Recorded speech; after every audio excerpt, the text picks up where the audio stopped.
Hace 12.000 años, los primeros europeos vivían una vida dura en tribus nómadas.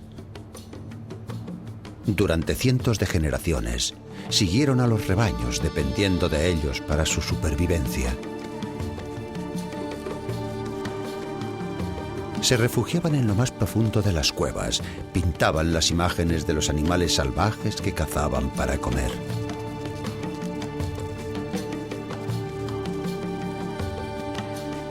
Ahora están a punto de enfrentarse a un nuevo reto. O cambian su modo de vida o desaparecerán.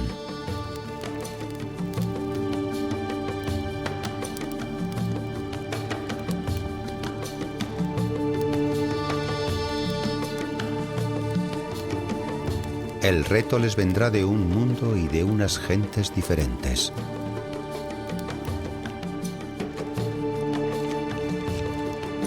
¿Les cambiará? Y toda la vida humana con ellos.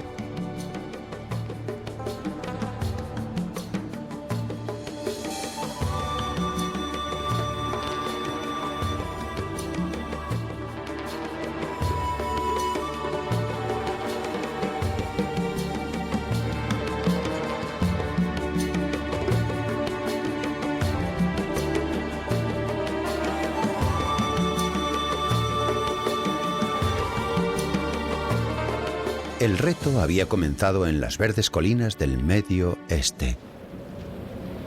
Por el contrario que en Europa, el clima del creciente fértil producía abundante alimento desde los territorios de Israel hasta Irak. Aquí, los cazadores-recolectores vivían bien y habían aprendido a cazar con perros.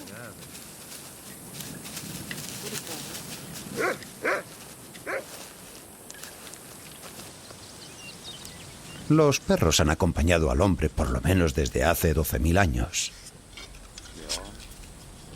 Son nuestros más antiguos compañeros en el viaje humano. Son tan cercanos a nosotros que ni siquiera sabemos si fuimos nosotros los que les adiestramos a ellos o ellos a nosotros. Los perros formaban parte de la vida y de la muerte.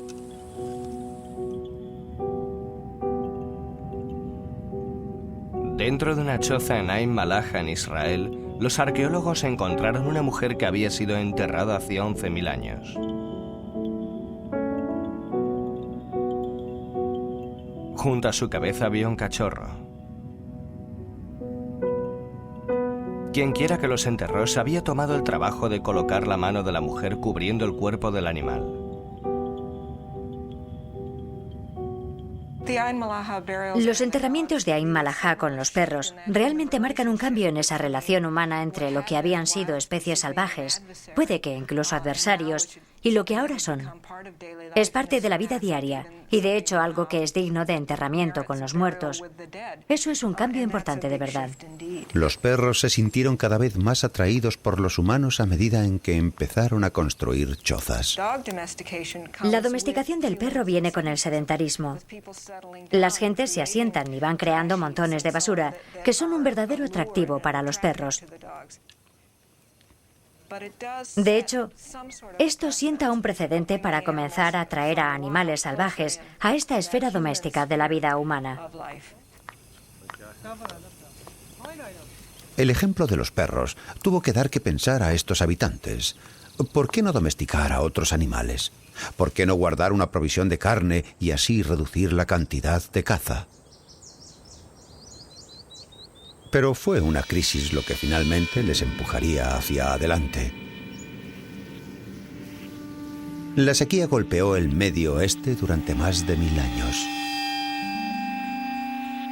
La causó un período corto de glaciación llamado el Younger Dryas, que devolvió los glaciares a Europa y la hambruna al creciente fértil.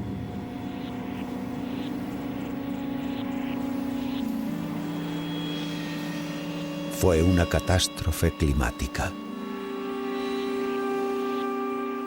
Los cazadores tuvieron que cambiar su modo de vida o padecer los rigores de la arena del desierto. Algunos pudieron escapar a los pocos oasis con agua y tierra fértil. Aquí aprendieron a plantar cosechas y se convirtieron en los primeros granjeros. Otros buscaron caza desesperadamente por todos sus antiguos territorios de caza, pero la sequía había hecho que ésta fuera muy escasa. Para salvarse, tomaron posesión de su presa. Las lumbres de estos cazadores revelan que hay huesos de cabras que se guardaban en rebaños.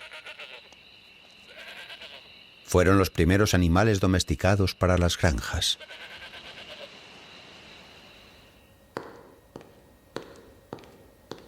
La arqueóloga Melinda Seida está buscando la pista de cómo cambiaron las cabras al ir domesticándose.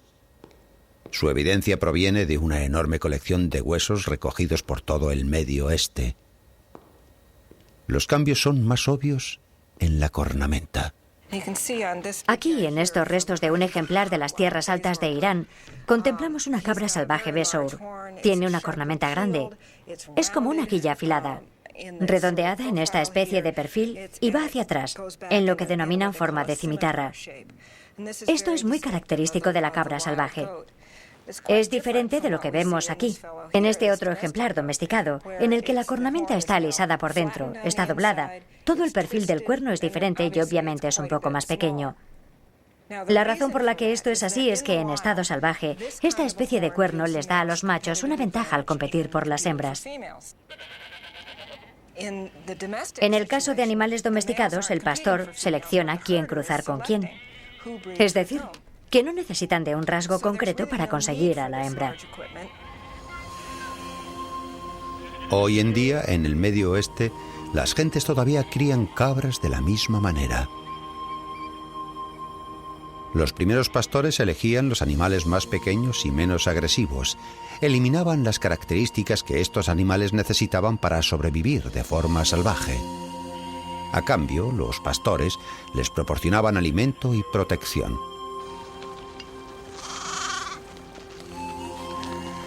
Pronto añadieron otros animales a sus rebaños.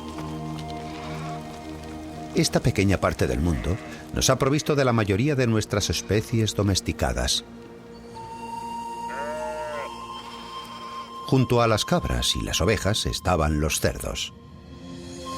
Esta figura de cerámica procedente de Turquía tiene 8000 años. Las vacas fueron animales tempranos de carga. Tendemos a ver la domesticación de animales como una situación de pérdida para los animales. Pero en realidad, desde la perspectiva darwiniana, es un gran logro, porque los animales domésticos, con su colaboración con los humanos, dejan fuera de juego a sus progenitores salvajes. En cuanto a los humanos, lógicamente obtienen recursos, tanto vegetales como animales. Puede que no obtuvieran una dieta tan nutritiva o tan generosa como la que obtenían de la caza, pero para ellos existía un elemento de predicción y seguridad en este tipo de recurso. Para los pastores fue una idea brillante. Manteniendo los animales vivos en vez de matarlos para comer, se garantizaba una provisión de carne.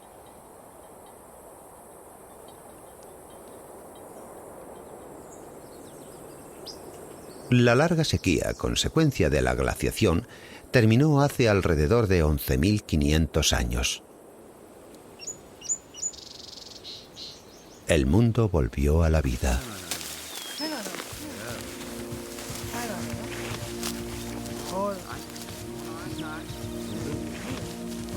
Ocurrió algo realmente sorprendente. Se fundieron dos formas de sobrevivir: los pastores y los granjeros del cereal. Cada grupo poseía la mitad del puzzle. Los pastores tenían los animales, mientras que los granjeros cultivaban el grano necesario para sustentar sus rebaños. Por primera vez en la historia, tenían preparada una verdadera provisión de carne junto a los cereales. En este momento ya gozaban de un modo de vida de campo. Este encuentro tuvo que ser un gran reto. El cuidado de los animales y la labranza eran formas de vida muy distintas. Ambos tuvieron que adaptarse.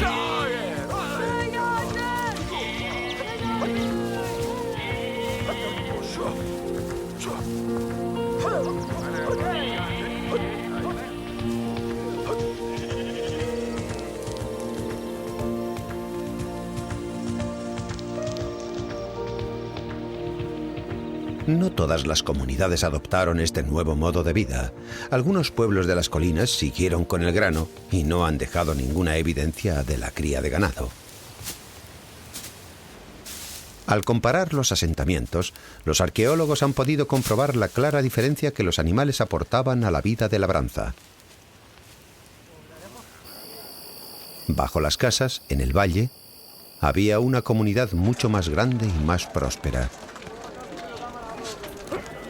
La diferencia la aportaba la humilde cabra. Estos animales fueron el detonante de la vida urbana tal y como la conocemos hoy en día. Las gentes se unieron en comunidades. Las grandes familias podían trabajar juntas. Ahora estaban seguros y eran capaces de planear el futuro. Grano seguro y carne habitual.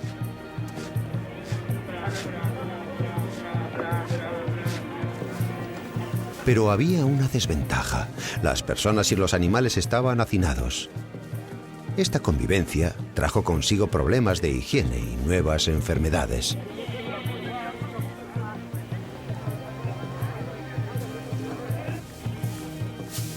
Debió ser caótico. Tenían prisa por organizarse y mantener todo bien separado. Para poder hacerlo, necesitaban nuevos pueblos construidos con un nuevo estilo. Al crecer la población, empezaron a extenderse hacia abajo, en los valles de Jordania. There's a transformation that's taking place and beginning to get many more settlements than there were before. So quite clearly there's an expanding population completely reliant on agriculture. They're then moving away from the places which suited them as hunter-gatherers or part hunter-gatherers and settling down in the major areas of plains. Los arqueólogos levantan piedra a piedra, siguiendo así la evolución de la arquitectura. Los cimientos revelan el primer edificio más temprano, reconstruido como una simple casa redonda, como esta. En el original, las paredes estaban hechas de piedras traídas desde los bancos de los ríos. Bajo estos pueblos modernos, en el desierto, se encuentran los primeros ejemplos de métodos de construcción que todavía se utilizan hoy en día. Se encuentran separados por 5 metros de escombros y 9.000 años. Aquí, los constructores descubrieron que las habitaciones rectangulares son más fuertes que las circulares, así que aprendieron a hacer paredes y esquinas. 4.000 años antes de las pirámides empleaban cinceles de piedra para dar forma a ventanas y puertas. Los arqueólogos han encontrado el lugar donde comenzó esta oleada de creatividad, Yerf al-Ahmar, en Siria. Es el primer pueblo agricultor complejo. Hace 10.000 años proyectaron caminos y casas pegadas las unas a las otras. La investigación de Daniel Storder fue una carrera contra el tiempo. En 4 años, las aguas excedentes de una presa destruyeron el asentamiento para siempre.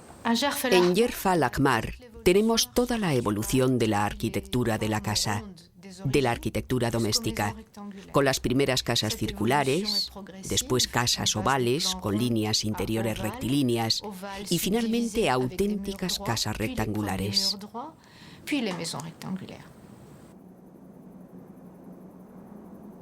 Las formas rectangulares de Yerf se extendieron. Nuevos pueblos comenzaron a crecer con las nuevas ideas. Mohamed Nayar ha excavado un pueblo que muestra lo sofisticados que fueron estos arquitectos de la Edad de Piedra.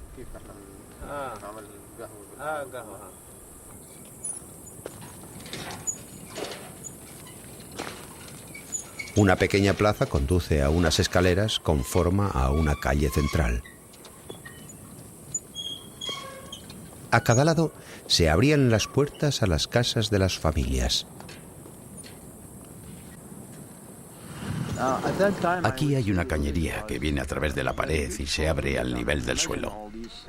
Algunos de estos tubos dentro de las paredes están conectados. No sé si puedes ver desde ese lado, pero hay otro tubo aquí que se puede ver desde arriba. En aquel tiempo tuvo que ser un pueblo precioso. Imagínate, casas de 1 y 2 pisos cubiertas de argamasa, con escayola y pintadas de rojo en algunos sitios.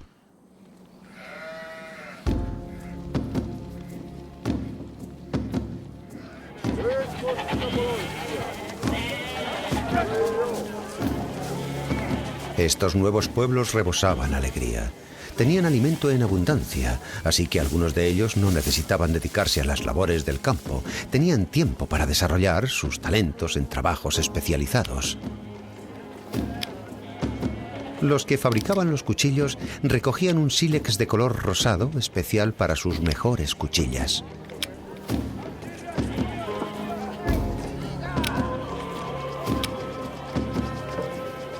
Los primeros artesanos de la cerámica aprendieron a fabricar contenedores de barro que se secaban al sol.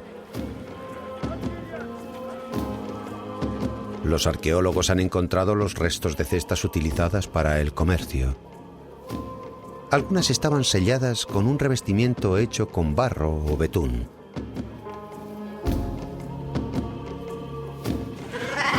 Otras cestas estaban tejidas con hierbas locales y cañas para multitud de tareas. Emplearon las mismas habilidades para desarrollar las primeras telas tejidas. Para hacer esto, idearon quizás la pieza tecnológica más temprana. Diseñaron los primeros telares que todavía podemos encontrar hoy día.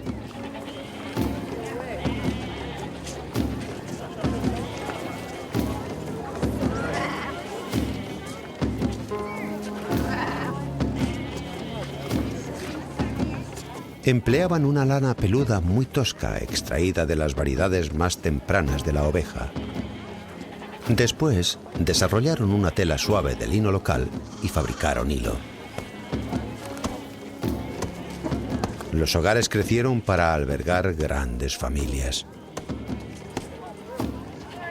Las cocinas se separaron de los dormitorios y comenzó a aumentar la privacidad.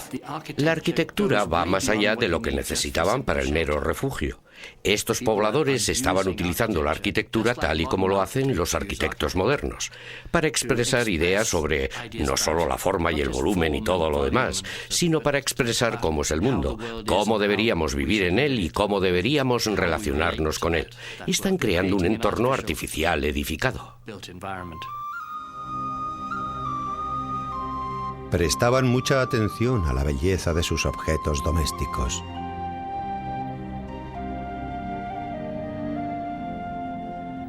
Por primera vez en la historia de la humanidad estamos viendo cómo estos humanos se comportaban como nosotros. Lo hacen porque pueden, porque así tienen una vida más rica. Creo que subestimamos el concepto de hecho en casa y para la casa. Lo tenemos tan interiorizado que simplemente no pensamos en ello. Pero lo que estamos viendo es a las primeras gentes que se están comprometiendo con este tipo de actividad, con el interior de su casa.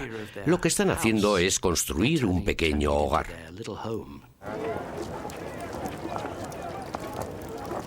Hace 9000 años, inventaron el primer material de construcción artificial. Suave, limpio y resistente al agua. Instantáneamente se hizo popular. Argamasa. No creo que sea solo funcional, utilitario. Tiene más que ver con ideas acerca de un hogar en lugar de simplemente una casa en la que vivir. Están construyendo un lugar que posee todo tipo de valores formales y simbólicos. Justo como las casas en las que vivimos tienen todo tipo de lugares, claves que te dicen cómo comportarnos en tal o cual habitación. ¿Comemos aquí? Muy informal. ¿Por qué no cenamos en el comedor? Es bastante diferente. La escayola era increíblemente versátil y aparece en numerosas excavaciones. En 1974, durante la construcción de una carretera hacia Amán, los jordanos descubrieron las ruinas de la Edad de Piedra de Ain Ghazal. Aquí, Gary Rollefson tuvo la oportunidad de documentar en vídeo la historia de la argamasa. Lo que vemos aquí es una casa neolítica con su suelo de argamasa precioso, con una lumbre central para calentar, cocinar y para dar luz. La argamasa es de una calidad excelente, muy sofisticada. Ain Ghazal era un pueblo enorme e impresionante, con cientos de casas. La escayola formaba parte de esta maravilla. Cada casa tiene un suelo de argamasa y cal. Esto es caro. Es caro porque la cal no existe como un recurso natural. La cal tiene que manufacturarse. Y es uno de los primeros materiales artificiales que el hombre fabricó al azar.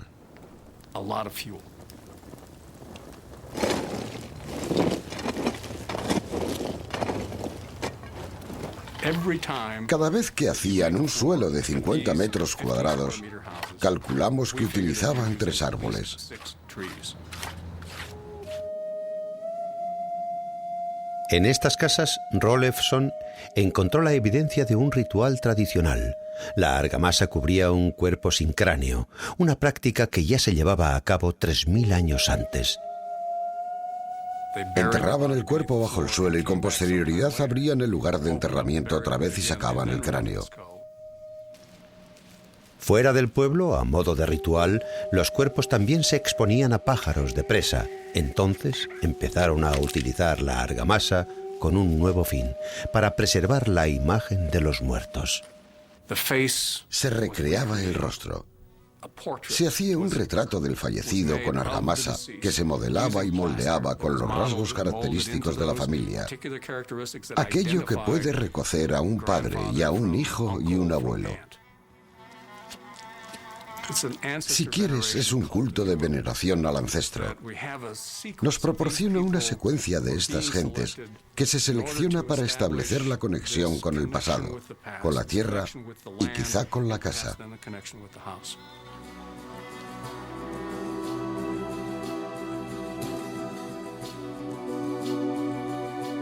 Los Smiths, por ejemplo, serían capaces de rastrear su genealogía hasta su ancestro, y otra vez hasta su ancestro, y así hacia atrás en el tiempo. Finalmente llegaríamos a ese oscuro pasado donde incluso si existe un nombre, ya no se sabe ni lo que quiere decir. Llegas a un tiempo místico, brumoso. Vas tan lejos hacia atrás que no sabes cómo pudieron funcionar esas conexiones familiares. Nos parece que estos ancestros míticos que hemos encontrado en forma de estatuas son muy estilosos. En el laboratorio, los investigadores han eliminado los restos que escondían las estatuas. Después de 8000 años, revelan figuras a tamaño real, justo de la forma en la que se hicieron. Hay algo en la simplicidad de estas figuras que va más allá de los retratos de los antepasados conocidos.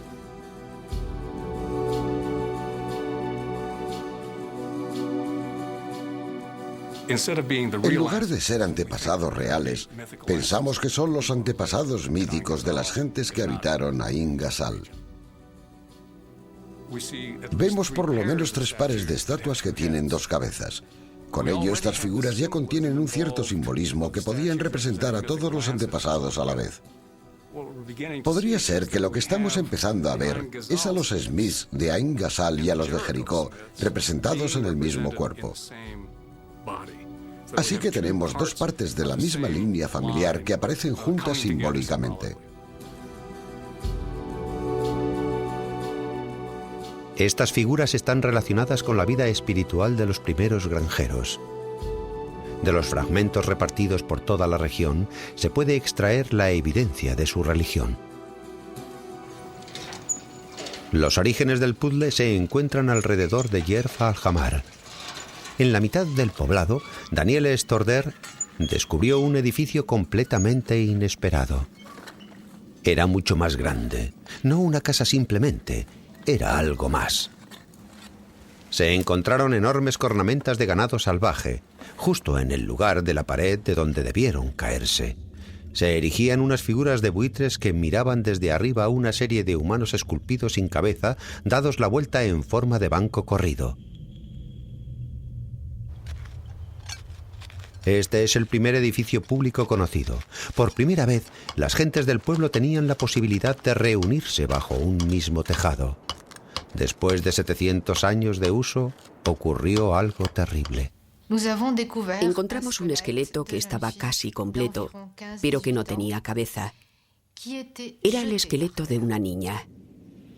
De una niña que probablemente tendría entre 15 y 18 años. Y esta niña no estaba enterrada.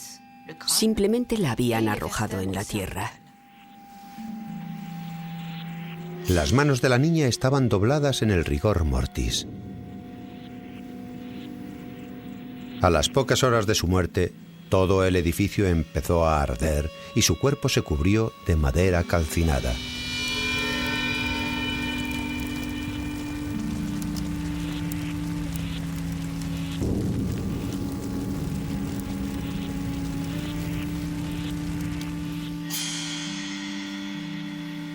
Fue un final violento para un lugar misterioso.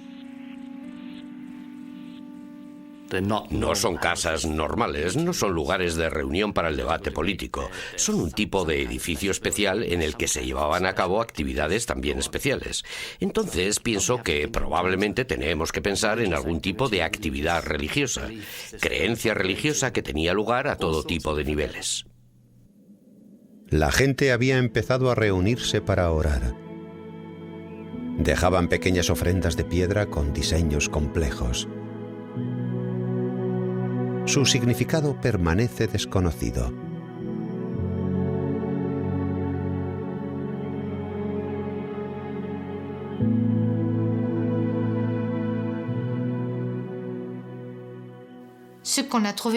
Encontramos por primera vez asociaciones. Asociaciones de figuras. Figuras de animal y signos.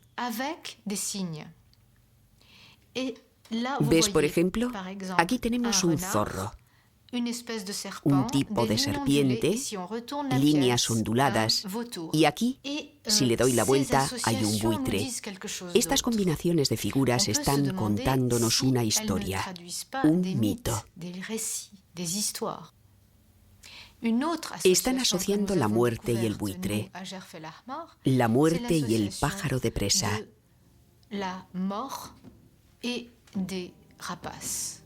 Grandes pájaros de presa se llevan por los aires los cuerpos de hombres sin cabeza.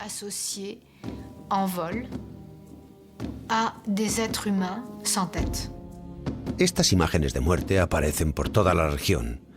Una y otra vez los buitres se alzan sobre los cuerpos humanos quitándoles las cabezas. Siglos más tarde, estos buitres se extendieron tan lejos como Göbekli Tepe, a 800 kilómetros, en Turquía. Aquí los arqueólogos cavan toda una colina. Están encontrando grupos de piedras levantadas, tan altas como 2 veces el tamaño de un hombre. Están hermosamente labradas, con figuras simbólicas. El toro, el león, la serpiente y el zorro.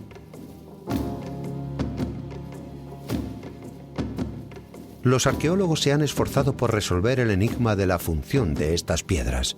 No tenían la misión de sujetar ningún tejado, ya que las alturas son diferentes.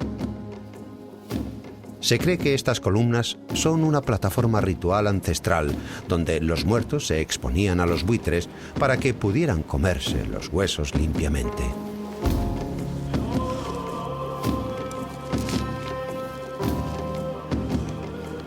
Al comerse la carne, los espíritus se liberaban.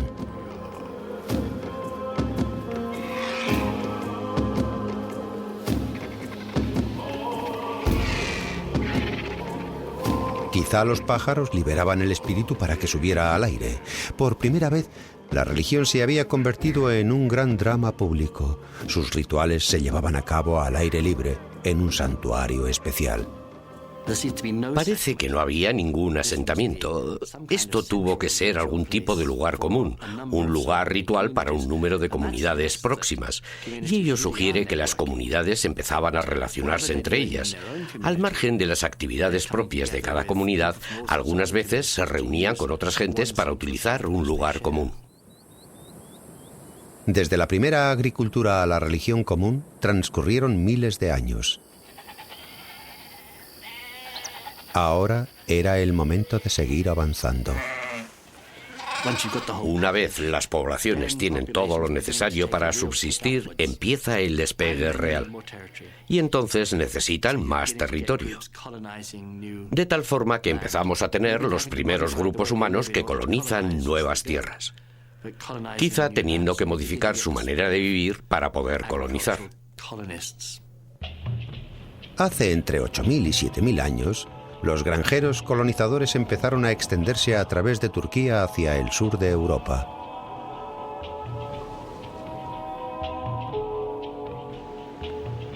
Los primeros fueron los comerciantes, que hicieron viajes en pequeños barcos.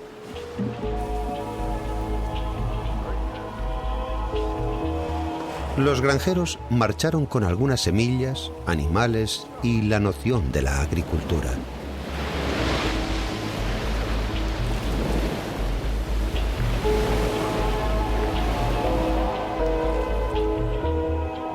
Encontraron un continente inmenso.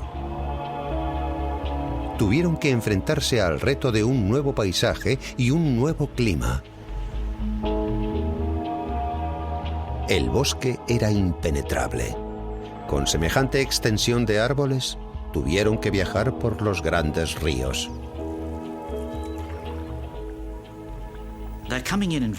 Vinieron en grupos pequeños a un continente que ya estaba habitado.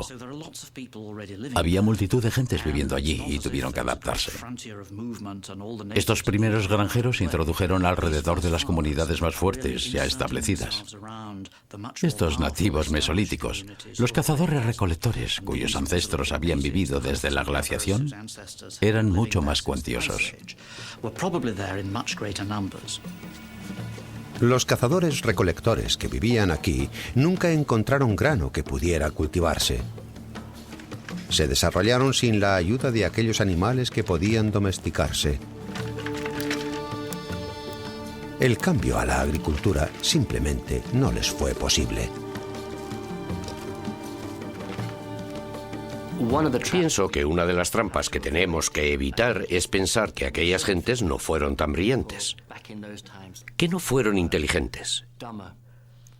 Sabemos que tenían el mismo cerebro que nosotros, y si sobrevivieron en las condiciones en las que lo hicieron, probablemente eran mucho más inteligentes en sus circunstancias que nosotros en las nuestras.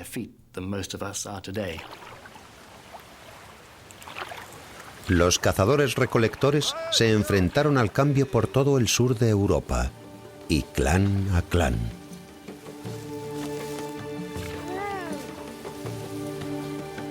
Hace unos 7.000 años, los viajeros entraron en contacto con pescadores en Lepinski Bir, en Eslovaquia. Aquí, los arqueólogos han comprobado cómo los cazadores-recolectores y los granjeros afrontaron el reto. Se reunían para comerciar. Los cazadores-recolectores les ofrecían cornamentas y pieles.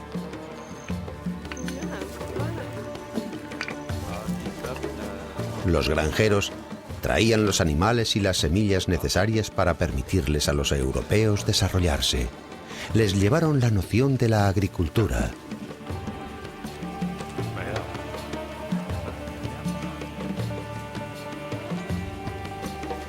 Dos formas de vida comenzaban a encontrarse, intercambiando conocimientos y creando relaciones.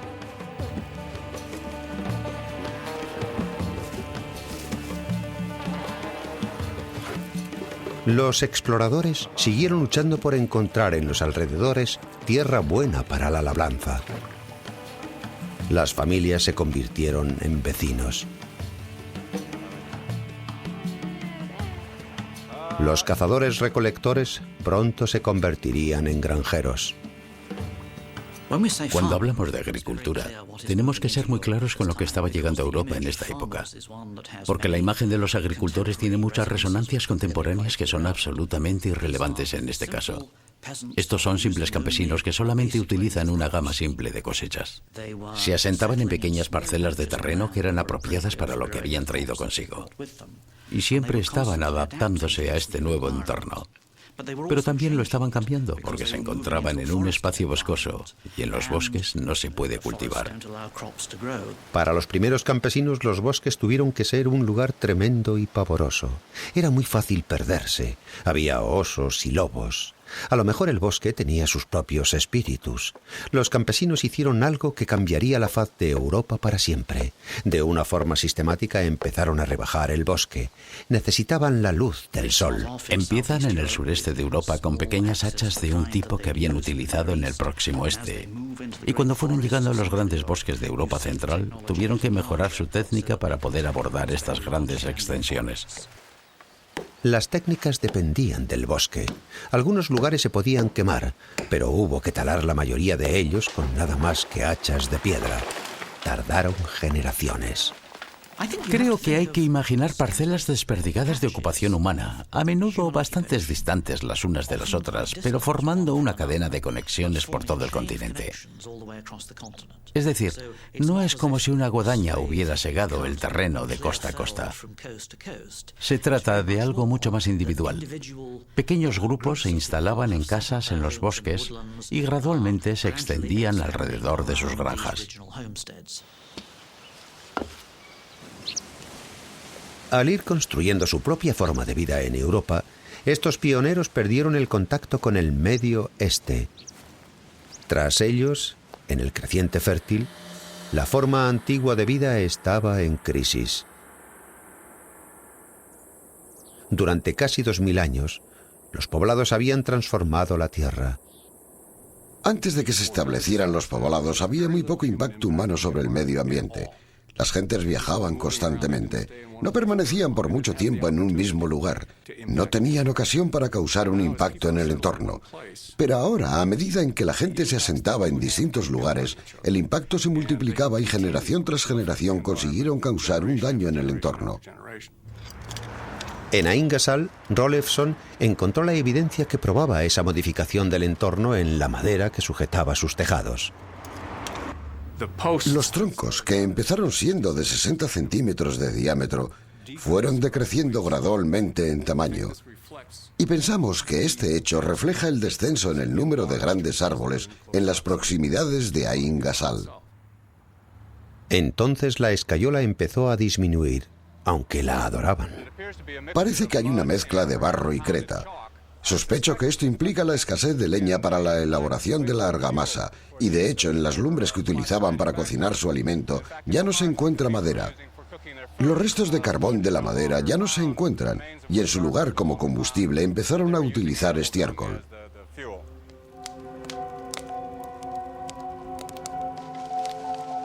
Toda la madera disponible crecía en las colinas circundantes.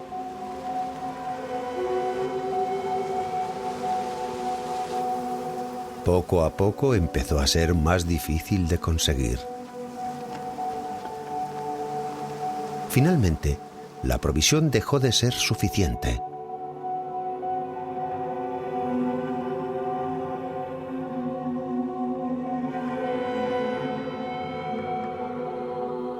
Se está produciendo una deforestación que va extendiéndose hacia fuera del centro del asentamiento y probablemente se debe a la producción de cal. Están utilizando madera que debería ser renovable como fuente, pero ahora nos enfrentamos a un problema que estaban creando las cabras. Una de las cosas que más les gustan a las cabras son los arbolitos o plántulas, así que se trata de una deforestación irreversible. Mientras haya cabras alrededor, estos árboles no crecerán nunca.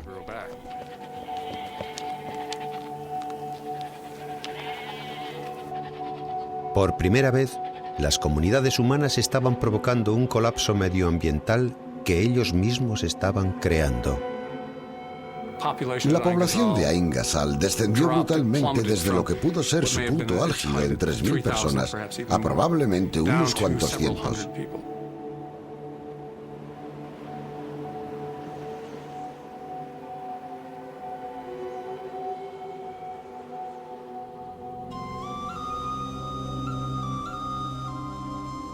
Los pueblos como Ain Ghazal fueron finalmente abandonados.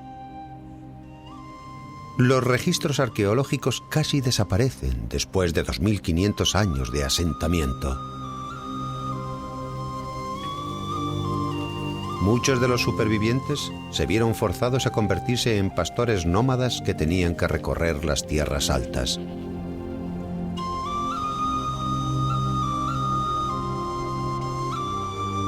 Todavía faltarían otros 1000 años para que los granjeros encontraran una nueva manera de sobrevivir en estas tierras otra vez.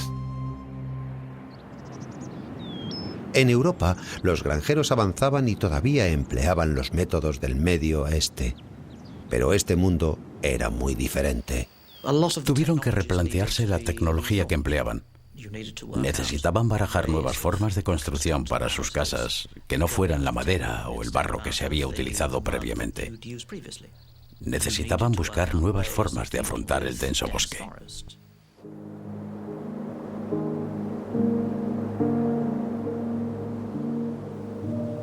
Al viajar hacia el norte, se encontraron con un clima continental. Las estaciones eran mucho más extremas. Aquí la labranza parecía imposible.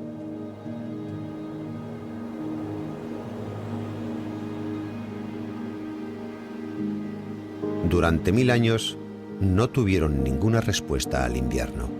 No podían avanzar.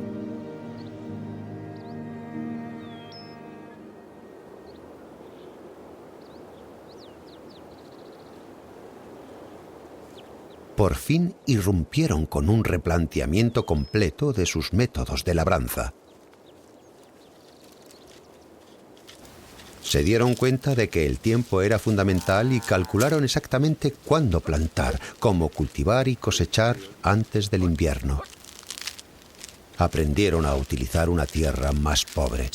Ahora la labranza se estaba extendiendo a toda una serie de tierras diferentes que no eran tan productivas y por lo tanto necesitaban limpiar el bosque más y más para encontrar los mismos tipos de productos de estas tierras más pobres. La mejor solución al problema fue la aparición del arado.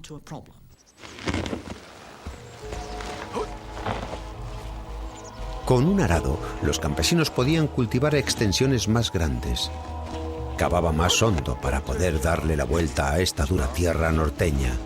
Fue una nueva forma de agricultura propia de Europa y se extendió a una velocidad increíble. Parece una de las razones por la que se extendió tan rápidamente. Fue increíblemente rápido y es porque fue como tirar una cerilla en un montón de hierba seca. Y el problema es precisamente esa hierba seca la que hizo que los granjeros tuvieran que cultivar más y más tierra con su propio esfuerzo. Cambiaron tanto que crearon un nuevo tipo de vida. Los arqueólogos lo denominan las gentes de Longhouse. Vivían juntos con sus animales en estos enormes edificios comunales. Enormes árboles del bosque sujetaban los tejados.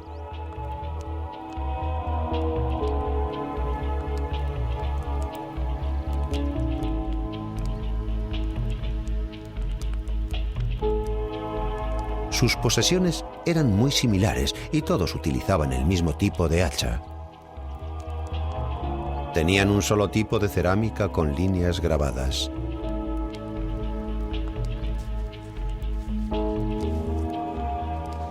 Quizás era la única forma que tenían los campesinos de la Edad de Piedra de digerir tanto cambio para adaptarse a nuevas tierras. Fueron estas gentes las que perfeccionaron el uso del más común de los animales domésticos europeos, la vaca lechera.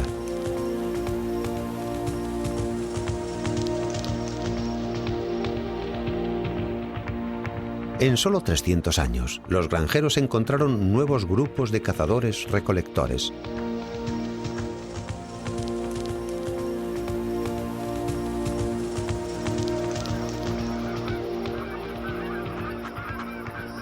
Hacia el este llegaron a Rusia y hacia el oeste hacia Francia. El continente estaba lleno de alimento. Tenían abundancia de alimento en unas condiciones climáticas duras en las que los campesinos luchaban por sobrevivir. Estas gentes del norte llevaban estudiando su mundo 5000 años.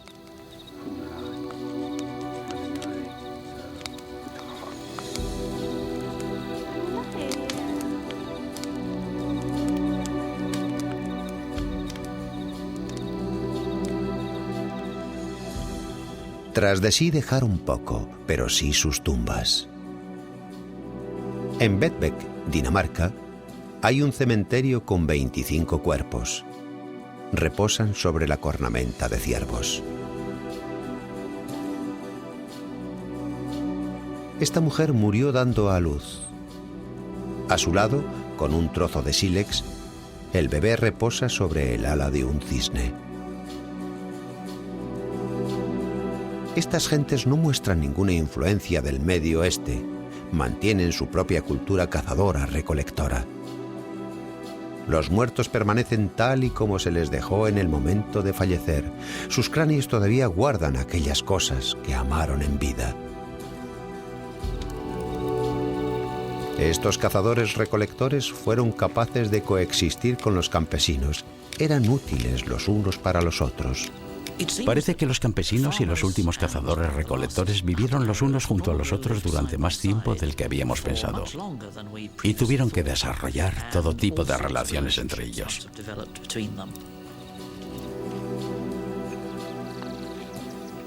Pero como los granjeros predominaban en número, los que aún eran cazadores tuvieron que disolverse para unirse a la población agricultora.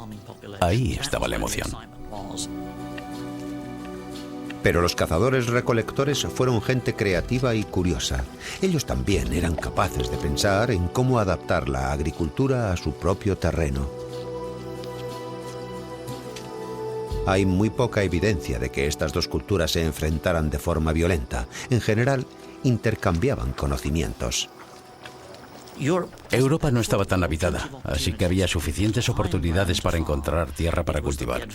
Las ventajas de una nueva vida se les presentaron poco a poco. De ser cazadores-recolectores en las colinas a bajar gradualmente con el resto de los granjeros para intercambiar cosas con ellos, interactuar con ellos y disfrutar del gozo del contacto humano. Finalmente, la decisión tuvo que ver con el alimento.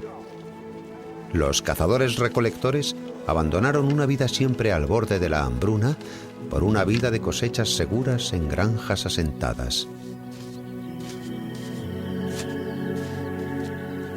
En la fusión de cazadores y los granjeros, crearon la cultura que fue el germen de nuestra cultura occidental.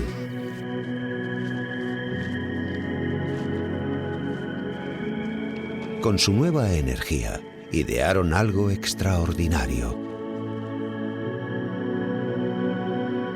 Construyeron los grandes monumentos de piedras. Su meditación de los misterios de la vida y la muerte, la tierra y el espíritu.